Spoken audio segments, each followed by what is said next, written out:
Someone. Just apologies. I've been battling with flu, but I'm coming back. I just want to read you something that I saw on Facebook. So, first date killed, 10-year-old relationship killed, post office killed, school raped, 8 days old raped and killed, 100 years old raped and killed, home raped and killed, groove raped and killed, church raped, police station raped and killed, short skirts raped and killed, long skirt raped and killed, lesbian raped and killed, stays in abusive relationship killed, leaves an abusive relationship killed, single killed, married killed. And then the comment below is, the problem isn't women in these incidences of violence. We have done everything by the book. We send locations and number plates and still get killed. The problem is men who rape and kill. Justice for Olorato. My sincere condolences goes to the family of Olorato. I don't know if you guys have been following the case.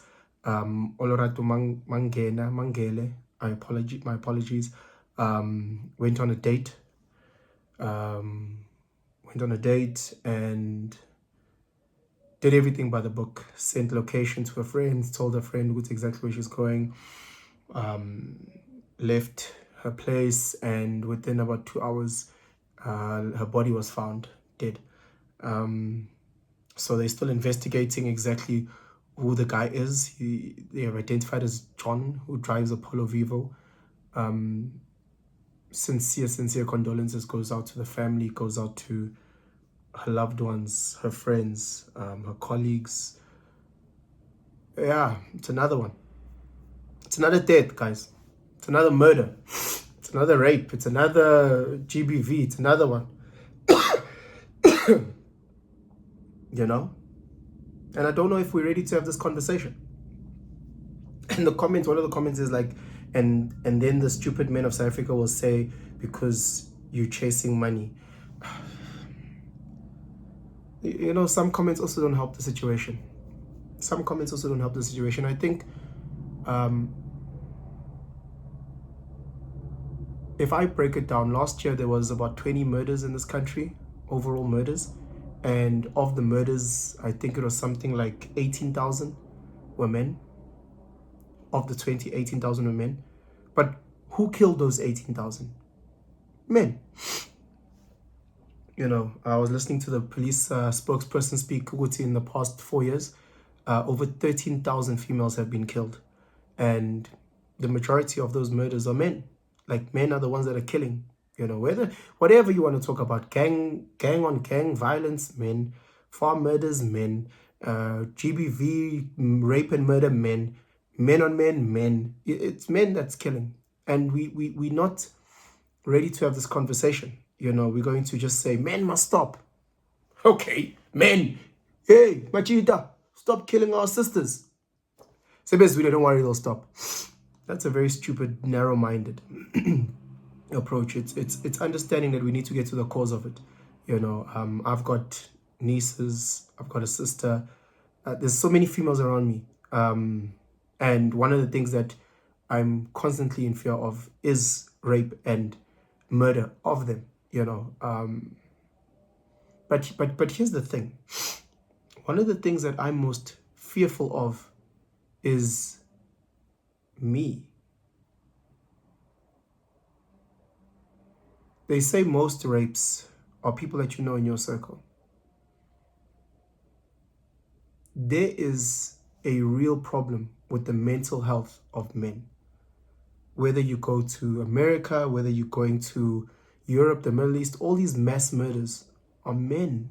Men are doing this, you know, from the hardest thug men, you know, in the hood to like these loser, you know, guys. It's us, Majid. And you can't tell me that you've never had those dark thoughts of, all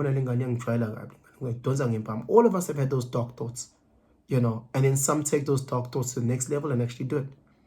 And then some go even beyond that. I pray that all these people, all these murderers, literally, like Sengatibang, they could just fall off and die. failure of which I hope they rot in prison. There's no justification. There's no justification.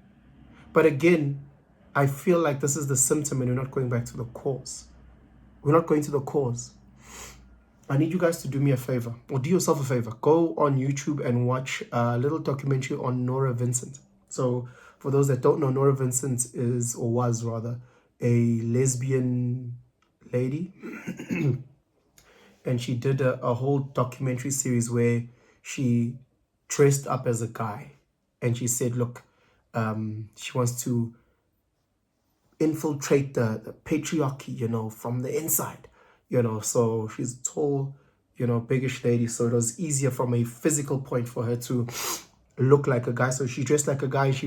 And she deliberately put herself in male spaces, you know. So she joined the local bowling club, you know. She went to strip clubs. She went on speed dates with females. And it's crazy how her findings were after, I think it was a year and a half. It was meant to be a 2-year documentary, like over 2 years, but she only, I think, managed a year and a half. And she's like, nah, fuck that. She can't live as a man. She was like, nah, fuck that. She can't live as a man. Imagine a lesbian lady who is an extreme feminist, who is saying males are toxic, the patriarchy is in control. She says, you know what, let me infiltrate it. And she tries to live as a man for a year and a half. And she can't. And she speaks about her findings. And she speaks about how depressed men are. And how lonely men are. And how men have no way of talking. And they have no outlet. And they don't know who to go to. She was talking about how when, as a man, when she'd approach a lady, how ladies would push back and instantly see her as a threat. Guys, the way that she unpacks her journey of being a man was incredible. Absolutely incredible. And I'm like, this is the pain that I know so many brothers are going through. But they don't have a channel to talk. And best believe, we try our best to talk. We do. We really, really, really do. And guys are dying inside. And guys are killing themselves. 4 out of 5 suicides are men. That doesn't shock me. I read DM after DM after DM after DM, and it drains me when I'm reading this. And guys are crying and screaming for help. And because now I'm going through my own challenges, guys. Now I'm also going through my own darkness. This is why I have this fucking channel. So I can also offload some of the things that are heavy on me. And you listen to Nora Vincent talking about this, and you're like, I can relate fully. Nora Vincent stopped after a year and a half. And like the 4 out of every 5 men, she committed suicide. She fell into great depression from what she was experiencing and took her life. Even if you go into the LGBTQ movement, a majority of the transgenders are men converting into women. Men converting into women. Why are men running away from being men? Why are they wanting to become women? Why are men running away from being men, willing to cut off their dicks, put on a dress, and be women? Why? Are we just going to say, oh, it's the devil, it's evil? Are we not trying to unpack this because we need to find a solution? Are we really not going to try and unpack? Are we really willing to peg our ears back and like fucking put our fingers in our ear holes to not have this discussion? What is happening that our men are raping 8-day-old babies? When the fuck will there be justice for Olat? What the fuck is happening? Our sisters are raped every fucking day. The only time gents are fearful of getting raped is in prison. Outside of that, I ain't scared of getting raped. Our sisters live with this every single day. They get scared from getting raped on dates, even if they do everything right and send location and fucking have a GoPro on their fucking head, they still get raped and killed. Our sisters are scared of getting raped and killed by strangers. Our sisters are scared of getting raped and killed by their neighbors. Our sisters are scared of getting raped and killed by their fucking boyfriends and husbands. The person that is meant to protect you, that sleeps right next to you on the bed, our sisters are fucking scared of that shit. But we're not unpacking what the potential problems may be. We're not. We're not. Guys, there's not just one reason. Oh, men are wrong. They're toxic. Men need to take accountability. All right, go out there with the megaphone. Guys, take account. Okay, sharp. You need to find the root of all of this. And we're not ready to have this conversation. Because yes, guys, there are men who will kill you because, or rape you because you chow their money. And they thought this was a transactional thing. They thought this was value exchange. I buy you this gift or I take you out and as an exchange, you give me your body. There are men that think like that. That's true. There are men that think that the way that you dress is an invitation. That is also true. As much as they are dark, disgusting, who will do all of these reasons. But we need to sit and actually have real, robust conversations about them and not just dismiss it. Because we need to solve this problem. It is only getting worse. It is only getting worse. And I can tell you for free, time after time, our justice system, no one's going to get caught. This guy, John, in the white polo, because now they told us he's going to change his name to Lebuchang, and now he's going to drive a van. Uzomtholaphi mjita. Awunasibongo unegama eliyi-1 ne-Vivo. Obviously Vivo silahliwe somewhere silishisiwe. Obviously he's moved on. And the next sister, the next sister, our next sister. And we're going to be saying #justice for.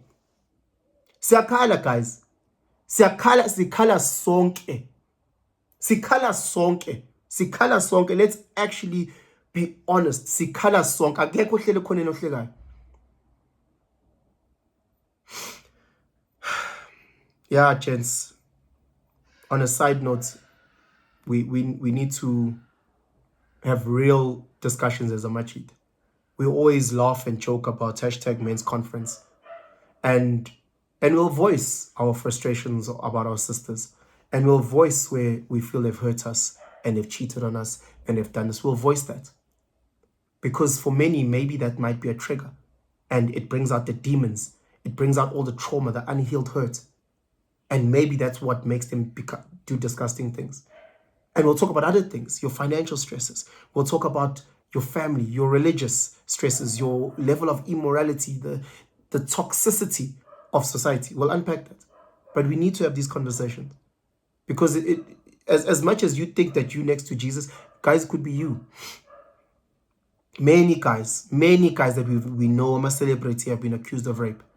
Many guys, abaye jail or breaks or pitch black afro.